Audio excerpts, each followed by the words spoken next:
What's up, YouTube? Welcome to another episode of Tech Talk on the 1st and the 16th. This is episode 3. So, let's get right into it. Right before we get into it, I do want to thank our sponsors, Shop Mobile Gadgets, www.shopmobilegadgets.com. You can go to them to find some quality cases and things like that at great prices. So, make sure you go over there and check them out. Once again, that's www.shopmobilegadgets.com. So, let's get right into it for episode 3. So, I got 5 topics I want to talk about basically today. And those 5 topics are Tim Cook, Yosemite, shutting out Apple Pay, iMac Retina 5K, and the Samsung Gear S, and the Microsoft Watch, and or is it Microsoft Watch? Microsoft Band. That's the proper name of it. So, let's get right into it. So the first thing I want to talk about is Tim Cook came out and announced that he's gay in the Bloomberg Business Week. And he had a line in there saying, I'm proud to be gay. So my thing is this. Apparently, I guess people had already knew or assumed he was gay. I honestly can say I had never even thought about it. I guess I just assumed maybe he had a wife and kids. I don't know. I just never even thought about it. I didn't get, not to offend anyone, I didn't get gay vibes or anything from him or anything like that. So, I don't know. I had never had crossed my mind, actually. I had never even thought about it. So, when I saw the article, I was like, okay, that's interesting. But I honestly had never even thought about it. But I think I'm at this point, honestly, now where I don't think it needs to be announced anymore. I just feel like because it's being more accepted, it's being more put out there on TV, for example, like showing gay stuff on TV was just absolutely not cool at all. And now it's a bit more I don't know if it's been more accepted, but it's definitely being shown on TV a lot more. From ESPN showing Michael Sims kiss with his boyfriend to Scandal showing now a little more of the gay scenes on their show, How to Get Away with Murder, showing definitely raunchy gay scenes. So in other shows where there are gay characters in there, so I feel like it's being shown more, so I feel like it should be accepted more by people. I think a lot of people are more accepting. A lot of people just don't care, actually. Of course, you always want to have your people out there that are not accepting, of course, but that's to anything. But I just feel like at this point, it doesn't need to be announced anymore. It's just not necessary, in my point. I guess with him being more of a bigger name, that he probably feels more free, of course, being that he is CEO of a $1 billion company. And I guess for those in the LGBT community, it is it's helpful for them to see that. It's helpful for them to see that in the sense that I guess it helps them with coming out to their family or their friends, or feeling like to be a little more free and be themselves. Because like I said, not all people are accepting of that lifestyle, even though it's being more put out into our culture and things like that. People are still not accepting of it. And those people, I mean, there's really nothing you can do. I mean, at this point, I feel like you are who you are. And the only people that really should be known if you're gay or not, they really should only come up if you're potentially going to be dating a person, you have someone you're interested in, or you have someone interested in you that happens to be of the opposite sex, and you let them know that, hey, I'm gay. That's the only, in my opinion, that's the only time it really should be discussed. Announcing to the public really doesn't matter to me, because what I care about and what I like you for is your talent, or what you do, your entertainment with your talent.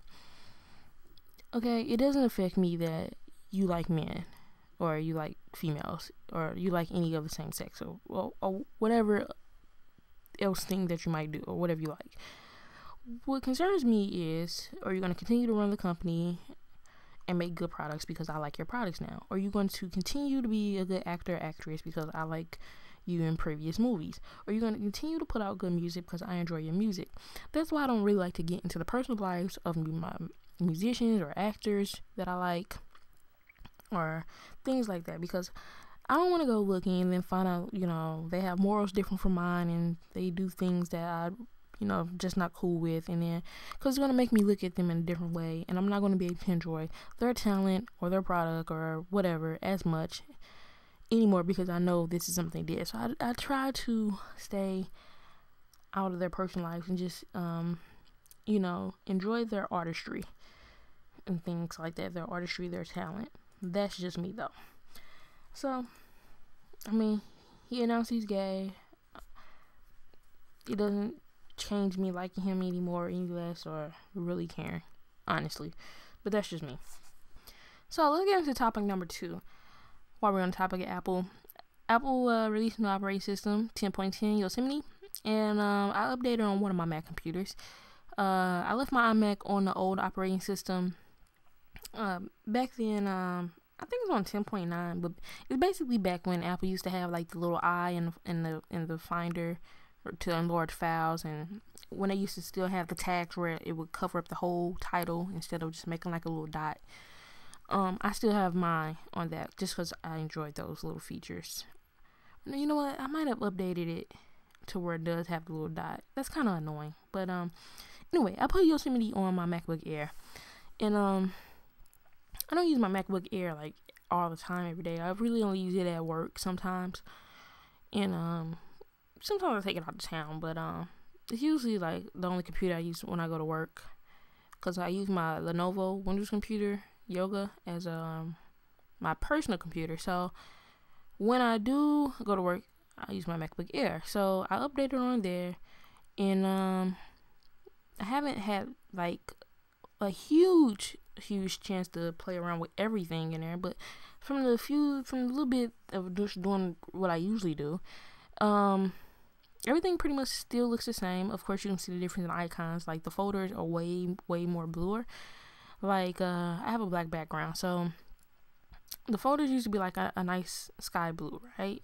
Now they're like even brighter, like very vibrant. You know how like think of like Sony cameras. Sometimes on Sony point and shoots, I noticed personally their colors are very vibrant. They saturate their colors in a way to make them very vibrant. It's kind of like that. Like they're not, some of the Sony colors are not true to the color, but they kind of look good because of how saturated they make them to make them look so vibrant. It's kind of like what they did with the blue folders. They just really pop off the screen. And then some of the other icons, I mean, they look okay. They're not like horrible looking. They look alright. So with Yosemite, the whole idea was to bring it closer together, to bring iOS closer to the OS on the Mac computer. So for example, you can be answering your phone on your computer. I personally don't plan to do that. I guess it'd be helpful for some people. That's not one of the things I actually plan to do. You made a few changes, like the stuff I use my MacBook for. I use them like notes, calendars. They got changed just a little bit, not enough to be anything totally different, just a few minor changes. I mean, still like I still can't add I don't think I can still add Outlook.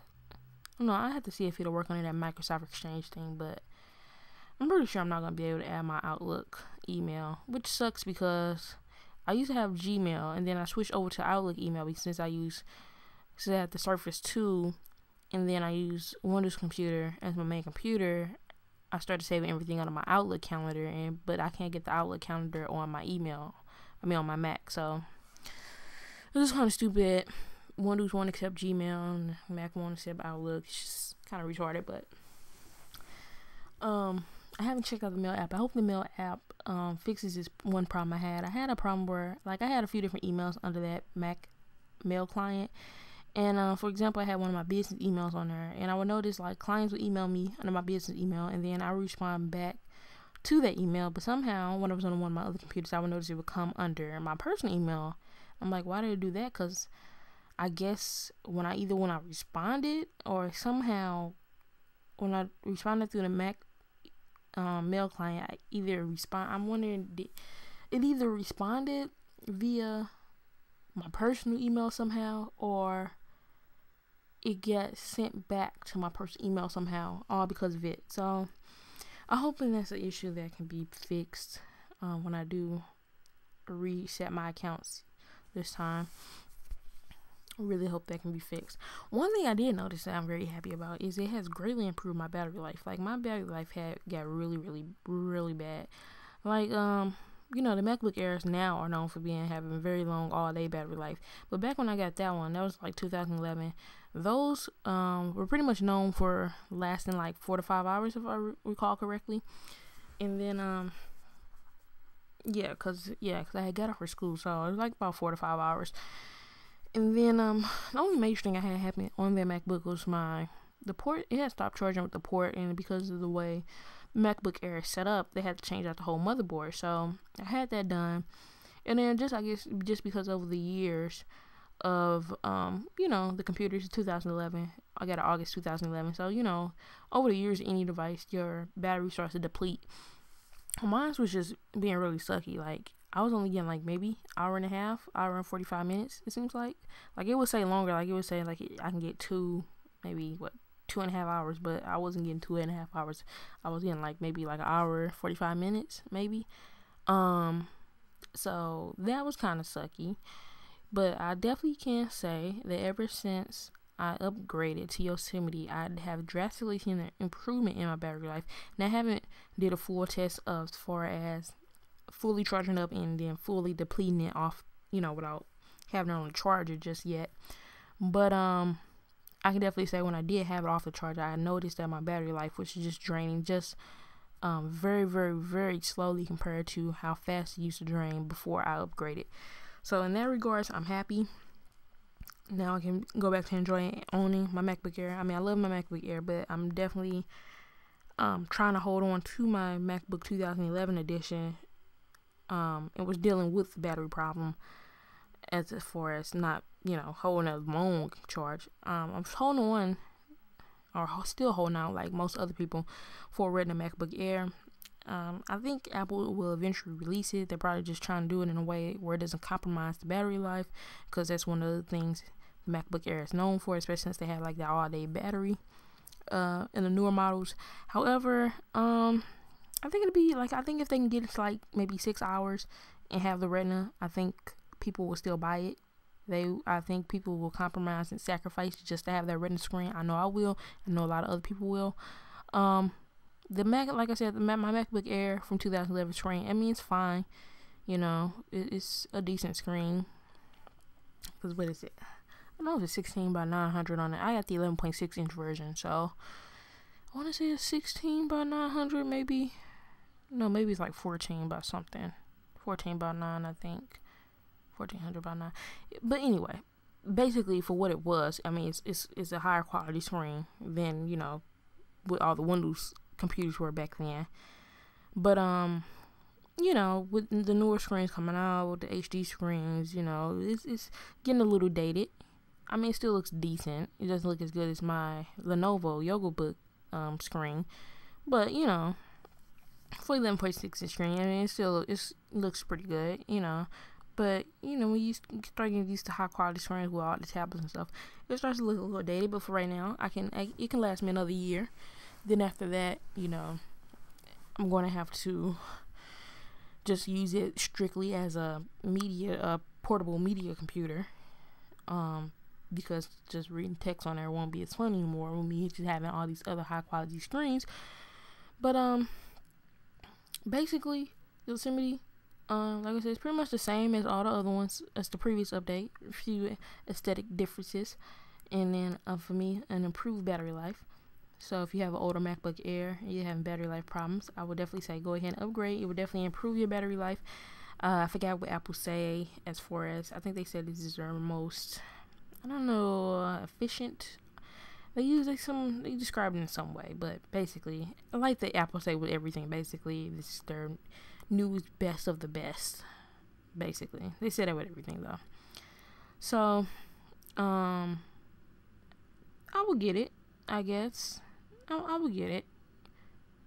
I guess, like, if if you have two computers, and I will get it on one of my computers at least. If you have two to spare. If you don't have two to spare, I will only get it if you like having the latest. If you want to answer your phone on your computer, if you want the newer looking apps. The only reason I was holding on to, like I said, the older version on my iMac is just because I personally like being able to slide the icons and make them bigger, and then the highlighted thing as far as the tagging and highlighting the whole text. I think I have that. It's some reason why I didn't update my iMac, but it's one of those things.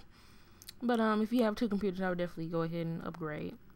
Or if you have a MacBook Air, you're having some battery problems on one of your other MacBook computers, I definitely think this operating system will help your battery life. So that's that. Let's move on to topic number 3.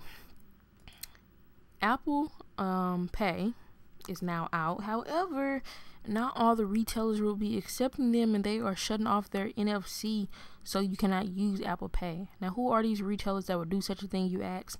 Well, some major retailers actually. We have Walmart, 7-Eleven, Best Buy, Kmart. These are some other names, and the reason they are doing this is because they're doing their own little payment system called Currency. And basically, this is going to be coming out next year sometime. They're planning to release this. And basically, how the Currency works is, basically they're cutting out the middleman, aka the credit card. So instead of you using a credit card, you're going to use your little payment system. From what I read, I think you're going to use like a QR code on your phone or something like that. I'm assuming that I would hope they do it like this, that you can sign up for Currency and then use this one currency at these different particular retailers. I will hope that they don't have it you set it up for each different retailer, because that would be a nightmare, considering there's some other currency retailers on partners with them, such as Kohl's, Banana Republic, Old Navy, Dunkin' Donuts, Sam Club, Bed Bath and Beyond, Wendy's. So I would assume that you just have to have one currency app or something like that, and as long as the company uses Currency, you can use that. So basically, they're going to cut out the middleman. Instead of using the credit card and paying transaction fees, they're going to take the money straight out your checking account. So basically, your Currency account will be connected with your checking account. So when you go to these retailers, you'll be able to just scan your little QR code off your phone or whatever, and then they will take your money straight out your banking account. Now, I've had an experience with this with one retailer. Nordstrom uses this for their rewards program. Or do the rewards program, either through reward points or whatever. You have to sign up. I made a purchase. They take the money directly out my checking account. I did it because I wanted the rewards, the $20 coupon for the first purchase or whatever. But it didn't take it out instantly. Like if I was to use my debit card and use my PIN number, it didn't take it. If you do that, it shows in your account instantly. This one took a few days before it was removed out of my account. So, it's okay. It's cool. I don't know. Because, when they first announced Apple Pay, this is how I feel about it. When I first announced Apple Pay, I wasn't thinking I was going to really be using it. Because I knew they didn't have a whole lot of retailers taking it. And then I was like, still just use my credit card. But then I thought about it. I thought about the steps it takes for me to take my credit card out and the steps it takes for me to take my phone out. Because my phone is usually always in my front pocket when I'm shopping and things like that. So let's go through the steps of taking out the credit card out of my wallet. I have to open my bag, get the wallet out, open the wallet, take the credit card out, swipe, sign, put the card back in the wallet, close the wallet back, put it back in my bag. Versus taking the phone on my front pocket, swiping the screen, clicking Apple Pay, put my thumb on the thing to let the payment go through, and putting the phone back in my pocket. A few different steps, but a little easier, more convenient. So I was like, okay, so Apple Pay actually will be a good thing, but they really only have 34. I think they have 34 merchants on board right now. And out of the 34 merchants they have, I would say I use at least a third of those people.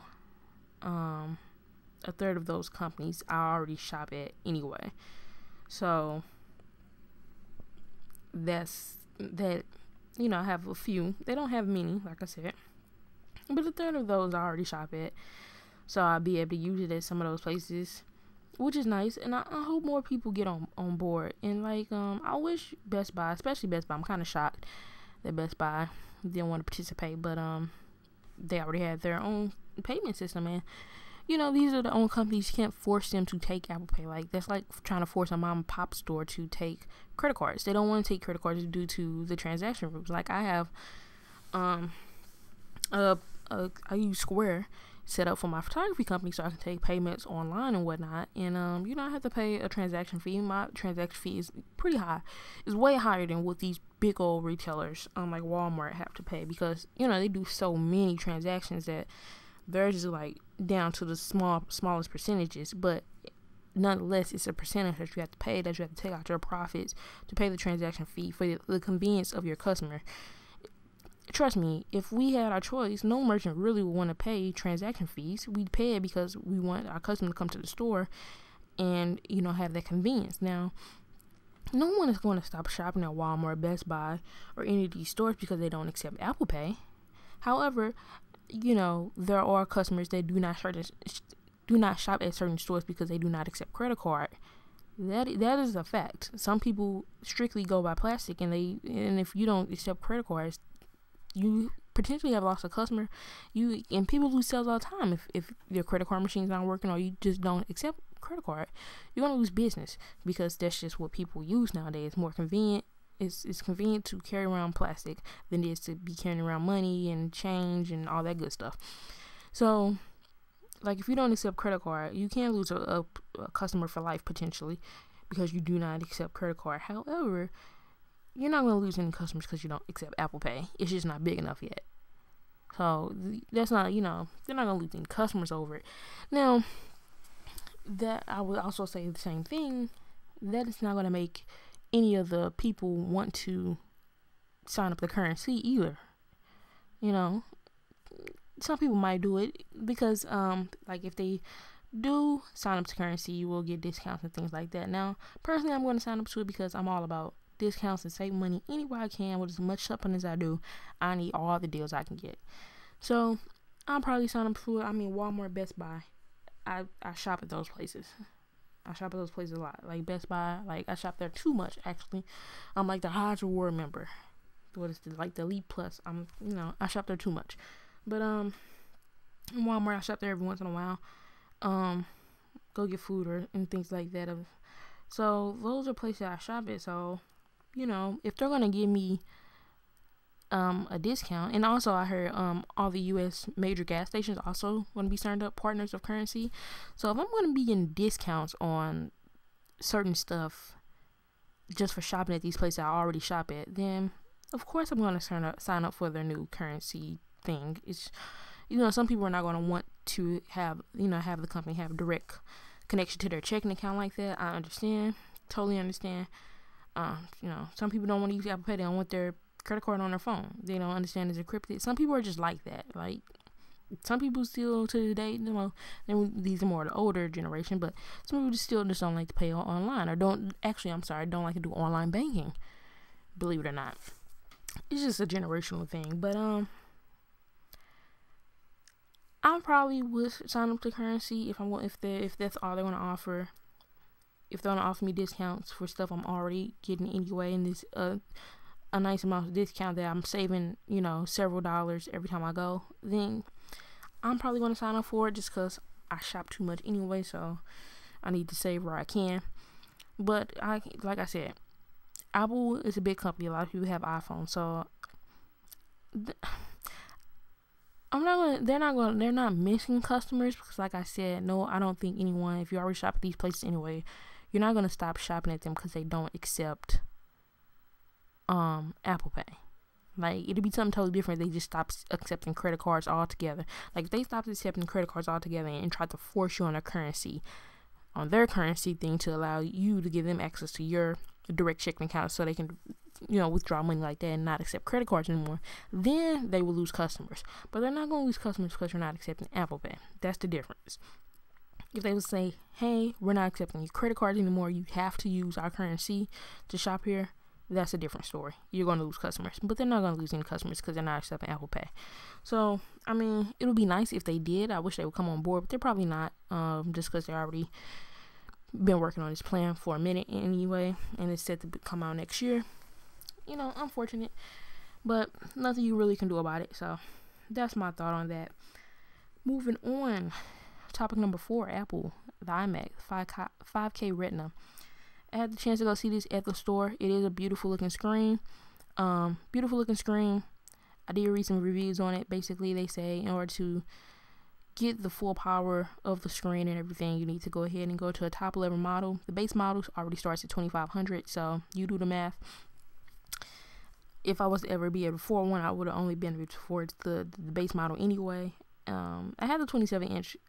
I bought a 27-inch iMac, and I took it back like the next day because when you're looking at it in the store, it's beautiful. When you get home, it's just like gigantic. And at that time, I was using my iMac for like personal stuff besides multimedia, so the smaller screen suited me better. Now, when I do get a new iMac, I will go ahead and get the 27-inch. But I don't want to spend all that money on a 5K screen and then not get the full power that I can, because one of the reviews, it was like the video was still stuttering, but he also had like a whole bunch of other windows open. Like, that's how I would use it too. So from the reviews I read and looked at, basically they were saying great screen, you know, great computer, beautiful looking computer. You just need to go higher up in the spec to get the full power of it. So that's that. Let's talk about the Samsung. Topic number 5, Samsung Gear S. So this is what Samsung's like six watch in a little over a year. It's set to come out November 7th on all 4 retailers, major cell phone carriers. I recently actually just got the Gear Fit. I just went and bought it from someone off Craigslist. The price went down in the store. It's like $130 now, and I bought it off someone off Craigslist for $65. And it's in decent condition. I mean, the board is a little scratched around, but you know, I got it for $65. I just wanted a new watch that was something different, and wanted a new watch that was different. Well, not different, but another everyday watch basically, and having a little technical training and it showing me my notifications and all that good stuff. That's just a plus. I always wanted that watch, but you have to have a Samsung phone to use it. At the time, I had my HTC. So now that I have the Note 4 again, I can finally use the watch. So I went ahead and bought it. I mean, $65, you know, that was a pretty good deal, you ask me. So I'm very much interested in a Gear S watch. I'm also waiting for the Apple Watch 2. I have both phones, iPhone 6 and the Note 4. Now, technically, the iPhone 6 is my main phone. The reason I say it's my main phone is because that's the number my job has. That's the number, like doctors, insurance companies, when I gotta fill out applications or anything, contact information, they get the phone number to that. So that's why that is my main phone. However, my Note 4 has a number for a different set of contacts, and people call that phone. I get notifications through that phone too. So it's not like if I get the Gear S and sync it over my Note 4, I won't get notifications and be able to call and things like that. I can still do that. I like the Gear S a lot because it has the GPS, and then it's the standalone. Depending on how Verizon is going to price it, because that's who I want to get through, because I have like a line that I'm not using right now that I need to put a device on. So ideally, I would like to put it on that line. Now, Verizon, I know they charge $5 for like a connected device. For example, they had that Samsung camera, and then they charge $10 for a tablet, and then they go up to $30 for a phone. I was thinking at first that they would charge maybe $5, and I was like, no, because you can talk on this, so that would push the price up. So I was thinking maybe 10 like the tablet, because you can do the internet on tablet, and then this one you can do you get internet kinda, but more so on this you'll want the minutes and text messages. So I'm thinking they might charge maybe $10-15. I can't, if they do anything above $15, I think that's ridiculous. From my understanding, I heard T-Mobile is going to be doing $5 for like unlimited talk, text, and 500 megabytes. I heard Sprint is going to be doing like a $10 plan. AT&T I haven't heard, and then Verizon I haven't heard. And then I heard T-Mobile is going to be selling it for $350, and then Sprint is going to be selling for $384, and then we're still waiting on AT&T and Verizon. So if Verizon's coming in around about $350, I'll probably go ahead and purchase it full price and put it on that line that I don't have anything on, just in case. Instead of like paying termination fee, and cause this would be helpful for like when I'm working out. Like I can see this helpful for like the bike riders. For example, I'm thinking about getting a bike to add to my cardio exercises. So instead of carrying one of my phones out and because I wouldn't have like a big enough jacket on where it would fit in my pocket. You could do that, but you're trying to be as light as possible when you out riding. I would think I would want to be. So I would have to put in my fitness band, but I know it'd probably be a tight fit. My Note 4 definitely wouldn't fit in there, but I know it'd be a tight fit for my iPhone 6 because my iPhone 5S was already a tight fit. So I know my iPhone 6 is going to be a tight fit. So it'll be convenient for those runners, walkers, or bike riders, or hikers, somebody that's just trying to do some exercise and just to still be able to have a phone or have phone access in case of emergency or anything. It would definitely be helpful for that. So I want to get it in that regard, and I like that it has the GPS on there. So those are some reasons I want to get it. The other thing is I won't need that and the Apple Watch, but I think I'm somehow going to end up having both, because I can swap them out on different days, or I can get the Apple Sport Watch and use that more for gear fitness, or maybe get this watch, the Gear S, and use that more for fitness, depending. Or I can just have both of them and swap them out. I think it's probably excessive to have both of them, but some people already think it's excessive that I have a Note 4 and an iPhone 6, so hey, why not continue the excessiveness? I'm still doing research, see if I want to. I know I want to. I would love to have them both. I probably should not get them both, but it's probably going to happen. So you'll know if you see a video up on the 7th, 8th, or 9th, or some 10th, something like that. Just know I probably got it for my birthday, because my birthday is actually coming up. It's going to be next episode on the 16th. It's my birthday, so I might end up just getting it as a birthday present, even though I just got this Gearfield watch. Like I said, I really just got it as like a watch, just to wear, and it's lighter, so I'll probably use that to throw on like when I'm just around the house, like exercising or something like that. And I'll probably take the Gear S to work when I'm out of town. Same with the Apple Watch. I just probably have to just swap the iWatch in and out, so that's probably what I will end up doing. So I'll probably end up having it. Yeah, I'll probably end up having both of them. I would really like to have it on a plan, just so since it can be used as a standalone device. I probably won't be making any phone calls on it or anything like that. But like I said, I do like that. I think it's going to be beneficial for me when I do start my bike riding, to just be able to just carry that out the house without having to worry about having my phone and adding more bulk on to anything. So that's the real reason why I'm really looking at it. Because the Gear Fit, I've already looked up reviews, like the fitness part doesn't do those things particularly well. Get notification, that's nice and all that good stuff, but it doesn't do the fitness particularly well. So I'm just really just using it as like a watch, really. And the notification is just a plus. With the Gear S, I will plan to use that for the notifications, of course. The fitness aspect of it. Like I said, being able to have a phone on there for the emergencies if I need to while I'm out riding my bike or something like that. So at first I was thinking, which one do I want to get? Apple Watch, Gear S. I'm probably going to end up with both of them, as long as Verizon is not charging over $350. I can't see myself paying over $350 for this particular watch. Now that I know T-Mobile price is $350, if Verizon does not come at the $350 price, I might go over to T-Mobile to get it.